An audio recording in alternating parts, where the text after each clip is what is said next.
February is Black History Month, and every week we're celebrating Black Coloradans and their contributions to our state. So this week we're introducing you to Denver's Angel of Charity, Julia Greeley. Denver 7's Micah Smith shares her inspiring story and how her impact is still being felt more than 100 years now after her death.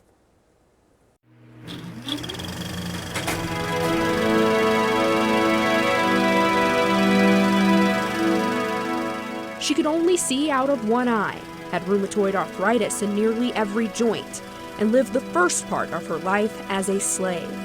When thinking of the word saint, Julia Greeley may not come to mind, but nonetheless, she is on her way to sainthood.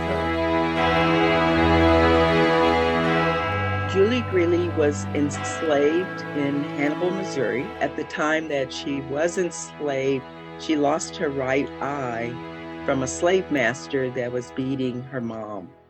Mary Leisring, the president and director of the Julia Greeley Guild, says Julia was freed by the Missouri Emancipation Proclamation. She came to Colorado and worked with Mrs. Gilpin, who was the wife of our first territorial governor. Mrs. Gilpin was Catholic, and eventually Julia converted to Catholicism.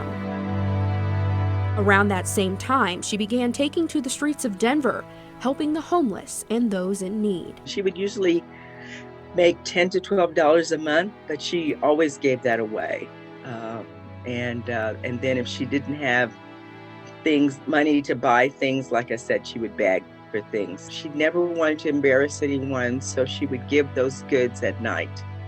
And she would usually have someone go and knock on the door and then hide, so she would make sure that the people would get the gifts. Julia was known for giving clothes and food, baby carriages to expectant mothers, and she once carried a mattress on her back to give to someone who needed a bed.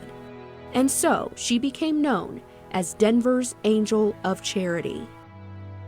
Julia passed away in 1917, and 100 years after her death, the second part of Julia's story begins. What we have here really is not only Julia's earthly remains in the sarcophagus, but inside the sarcophagus is a funerary box. After initially being buried at Mount Olivet Cemetery, Father Ron Catani, the pastor of the Cathedral Basilica of the Immaculate Conception, says she was moved to his church and is the first person to be buried here. So right after she died, her name stayed alive because people remember her presence on the streets in downtown Denver and her service to other people.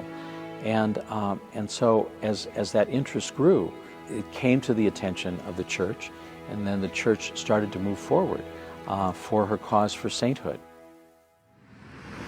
The process began in 2016, and the Archdiocese of Denver recently received word that she passed the initial step in the process and is now officially considered a servant of God. Several thousand pages of documents were submitted to the Vatican, and their job is to go through those and to see if this is, first of all, someone who lived a life of virtue, and then second of all, lived an exemplary life that needs to be elevated.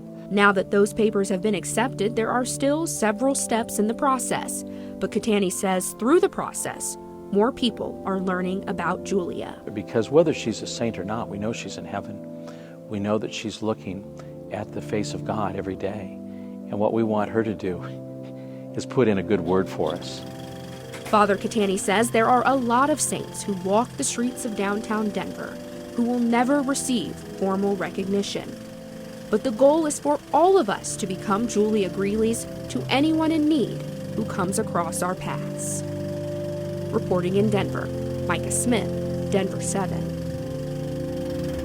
Very powerful story there with a great message.